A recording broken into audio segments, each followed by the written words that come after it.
राष्ट्रवादी पक्षाकडून निवडणूक आयोगाला दिलेलं पत्र बाहेर आलंच कसं, यावरून राष्ट्रवादीत आता पुन्हा अंतर्गत वाद सुरू झालाय। अध्यक्ष सुनेत्रा पवार यांनी 10 मार्च 2026ला निवडणूक आयोगाला दिलेलं पत्र बाहेर आलं कसं, याची चौकशी केली जाणार असल्याची माहिती।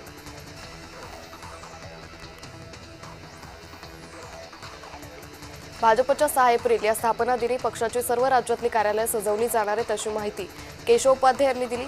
माहितीपटांच्या आधारे भाजपच्या आतापर्यंतच्या प्रवासाची माहिती दिली जाणार, तर भाजपचे कार्यकर्ते बूथवर वॉल पेंटिंग करणार आहेत असंही उपाध्याय म्हणाले। दिल्ली दौऱ्यानंतर उपमुख्यमंत्री सुनेत्रा पवार राज्यव्यापी दौऱ्यावर जाणार आहेत। अजित पवारांच्या निधनानंतर सुनेत्रा पवार यांचा हा पहिलाच राज्यव्यापी दौरा। यात जिल्हानिहाय बैठका, कार्यकर्ता मेळावे आणि पदाधिकाऱ्यांशी थेट संवादावर भर दिला जाईल। ठाण्यात नवीन नाट्यगृह होणार आहेत, याबाबत शिवसेना नेते प्रताप सरनाईकांनी माहिती दिली। आचारसंहिता लागली तेव्हा भूमिपूजन झालं होतं आणि नाट्यगृहाचं नाव अप्पासाहेब धर्माधिकारी असेल असा ठराव देखील पास झाल्याचं सरनाईक म्हणाले। 2,500 प्रेक्षक बसू शकतील एवढ्या क्षमतेचं महाराष्ट्रातलं हे पहिलं नाट्यगृह असेल असंही ते म्हणाले।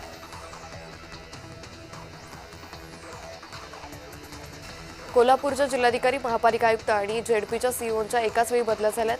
कोल्हापूरच्या जिल्हाधिकारीपदी डॉक्टर विजय राठोड, महापालिका आयुक्तपदी डॉक्टर राजेंद्र भारुड, तर जिल्हा परिषद सीईओपदी डॉक्टर जॅस्मिन यांची नियुक्ती झाली आहे।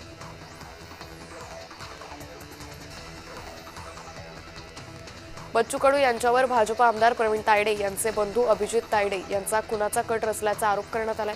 या प्रकरणी बच्चू कडू यांच्यावर गुन्हा दाखल करण्यात आला। या प्रकरणाचा पुढील तपास सुरू आहे।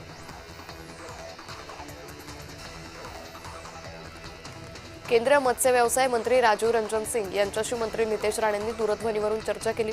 वाढत्या डिझेल किमतीमुळे मच्छीमारांच्या होणाऱ्या नुकसानीबाबत मंत्री राणेंनी माहिती दिली। मुंबईतील शाळांमध्ये मनाचे श्लोक सक्तीचे करण्यात गैर काय, अशी प्रतिक्रिया मनसे नगरसेवक यशवंत किल्लेदार यांनी दिली।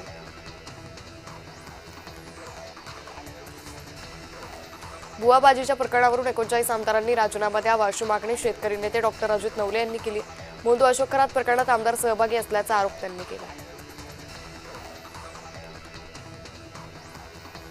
आनंद बडवणे यांची राष्ट्रवादीच्या शहराध्यक्षपदी निवड करण्यात आली। तसेच काँग्रेसचे माजी शहराध्यक्ष अजगर पटेल यांच्यासह अनेक कार्यकर्त्यांनी राष्ट्रवादीत प्रवेश केला। या निमित्तानं वसमत इथे भव्य कार्यकर्त्यांचा सत्कार सोहळ्याचं आयोजन करण्यात आलं होतं।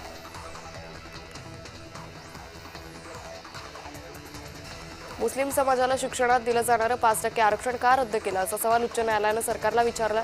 सरकारच्या आदेशाला आव्हान देणाऱ्या याचिकेवर सुनावणी पार पडली।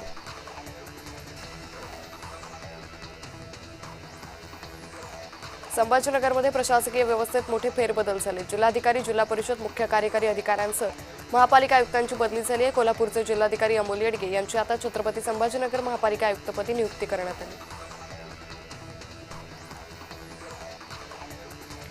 तळ कोकणातील विशाल परब यांचं नाव सध्या विधान परिषदेसाठी चर्चेत आले। प्रदेशाध्यक्ष रवींद्र चव्हाण यांचे अत्यंत जवळचे मानले जाणारे विशाल परब यांना भाजपकडून संधी मिळण्याची शक्यता आहे।